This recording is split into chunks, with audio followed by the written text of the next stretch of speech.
تو شاید ہم میں سے زیادہ تر لوگوں کا جواب سکندر ہوگا، وہی سکندر کہ جس کو الیگزینڈر دی گریٹ کے نام سے بھی جانا جاتا ہے۔ کیونکہ دوستو بچپن سے ہی ہم سبھی لوگوں کو یہ پڑھایا گیا ہے کہ سکندر ہی ہمارے اتہاس کا وہ انسان تھا کہ جس نے اس دنیا کی سب سے بڑی سلطنت قائم کی تھی، یعنی وہ۔ السلام علیکم ورحمۃ اللہ وبرکاتہ۔ امید ہے آپ سب خیریت سے ہوں گے۔ میں بھی الحمدللہ اللہ کا لاکھ لاکھ شکر احسان خیریت سے ہوں۔ آج انشاءاللہ جس ویڈیو پہ ریئیکشن دینے والے ہیں RH نیٹورک، ان کا چینل کا نام ہے، ان کا چینل کا لنک میں ڈسکرپشن باکس میں دے دوں گا، آپ لوگوں نے چینل سبسکرائب کریے گا اور میری ویڈیو کو انت تک۔ دوستوں آج کی ویڈیو بہت امپورٹنٹ ہے۔ دوستوں ہم لوگوں نے اکثر سنا ہے تمام بڑے بڑے بزرگوں سے یا جو بھی ہے کہ سکندر دی گریٹ سکندر ایک ایسا بادشاہ گزرا ہے جس نے لگ بھگ دنیا میں بہت بڑی سلطنت قائم کی تھی، بہت بڑی سلطنت قائم کی تھی، اور وہ بہت زیادہ طاقتور اور بہت زیادہ مال و زار، مطلب بے پناہ اس کے بعد سب کچھ تھا۔ اور کیا یہ سچ ہے کہ سکندر دنیا کا وہ پہلا بادشاہ ایسا تھا جس نے پوری دنیا پہ لگ بھگ حکومت کی تھی؟ تو اس کا جواب ہم اس ویڈیو میں ڈھونڈیں گے۔ اور دوسری طرف ہمارے اسلام کے خلیفہ یعنی کہ دوسرے خلیفہ حضرت عمر بن خطاب، ان کی سلطنت سب سے بڑی تھی، سب سے طاقتور تھی، یا سب سے جو بھی معاملہ تھا کہ ان دونوں میں کیا فرق ہے، تو ہم اس ویڈیو کے ذریعے سے یہی جانیں گے کہ سکندر یا حضرت عمر بن خطاب یعنی اسلام کے دوسرے خلیفہ۔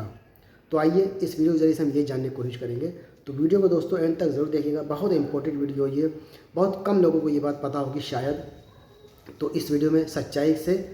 پوری ایمانداری سے اس ویڈیو میں بتایا گیا ہے، تو ویڈیو کو اینڈ تک ضرور دیکھیے گا اور جتنا ہو سکے اس کو شیئر کریے گا۔ اور جو بھی حضرات میرے چینل میں نئے آتے ہیں میرے چینل کو سبسکرائب کیا کریں، لائک بھی کیا کریں اور اپنی قیمتی رائے کمنٹ باکس میں ضرور بتایا کریں۔ تو چلیے بنا دیری پہلے ہم لوگ ویڈیو اسٹارٹ کرتے ہیں، پھر اس کے بعد بات کرتے ہیں۔ دوستو اگر ہم لوگوں میں سے کسی بھی انسان سے آج کے دور میں یہ سوال پوچھا جائے کہ بتاؤ ہماری دنیا کے اتہاس کا سب سے بڑا وجیتا یعنی سب سے بڑا فاتح کون تھا، تو شاید ہم میں سے زیادہ تر لوگوں کا جواب سکندر ہوگا، وہی سکندر کہ جس کو الیگزینڈر دی گریٹ کے نام سے بھی جانا جاتا ہے۔ کیونکہ دوستو بچپن سے ہی ہم سبھی لوگوں کو یہ پڑھایا گیا ہے کہ سکندر ہی ہمارے اتہاس کا وہ انسان تھا کہ جس نے اس دنیا کی سب سے بڑی سلطنت قائم کی تھی، یعنی وہ اتہاس کا ایک ایسا اکلوتا یودھا تھا کہ جس نے اپنے دور میں اپنے اکیلے کے دم پر دنیا کے اتنے بڑے حصے کو جیت لیا تھا کہ جتنے بڑے حصے کو نہ تو اس سے پہلے کوئی جیت سکا تھا اور نہ ہی اس سے بعد میں کوئی جیت سکا ہے۔ لیکن دوستو اب سوال یہ ہے کہ کیا سچ میں سکندر ہی ہماری دنیا کا سب سے بڑا فاتح یعنی سب سے بڑا وجیتا تھا، یا پھر اس کو دنیا کا سب سے بڑا یودھا کہنا ہمارے اتہاس کے ساتھ نا انصافی ہوگی؟ تو دوستو آپ کو بتاتا چلوں کہ اس بات میں کوئی شک نہیں ہے کہ سکندر نے ہماری دنیا کے ایک بڑے حصے کو فتح کیا تھا اور اس دنیا پر ایک ایسی بڑی سلطنت بھی قائم کی تھی کہ جتنی بڑی سلطنت دنیا کے بڑے بڑے یودھا بھی نہ کر سکے تھے۔ لیکن دوستو ان تمام چیزوں کے باوجود بھی سکندر کو دنیا کا سب سے بڑا فاتح یعنی سب سے بڑا وجیتا کہنا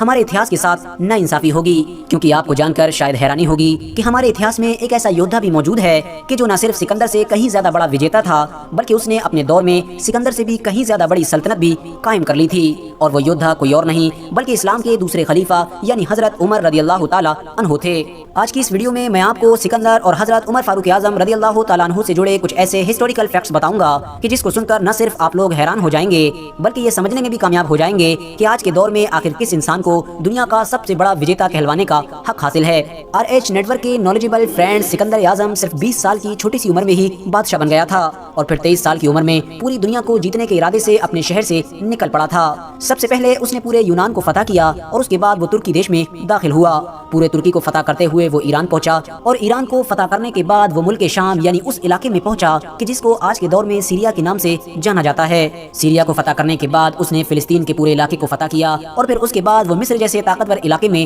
انٹر ہوا۔ پورے مصر کو بھی فتح کرنے کے بعد اب سکندر نے اپنی فوج کا منہ ہمارے دیش یعنی بھارت کی طرف موڑا اور بھارت میں آ کر اس نے مشہور راجا یعنی پورس کے ساتھ جنگ کی۔ بھارت میں جنگ کرنے کے بعد اب اس نے اپنی واپسی کا ارادہ کیا اور مکران کے راستے سے جب وہ اپنی پوری فوج کے ساتھ اپنے گھر پر واپس جا رہا تھا تو راستہ میں ہی بدقسمتی سے صرف اور صرف 33 سال کی عمر میں ٹائیفائڈ بخار کی وجہ سے 323 عیسیٰ پورو میں سکندر کی موت ہو گئی تھی، اور اس طرح سکندر ہماری دنیا کو صرف اور صرف 33 سال کی عمر میں ہمیشہ کے لیے الوداع کہہ گیا تھا۔ دوستو سکندر ایک شاہی خاندان میں پیدا ہوا تھا۔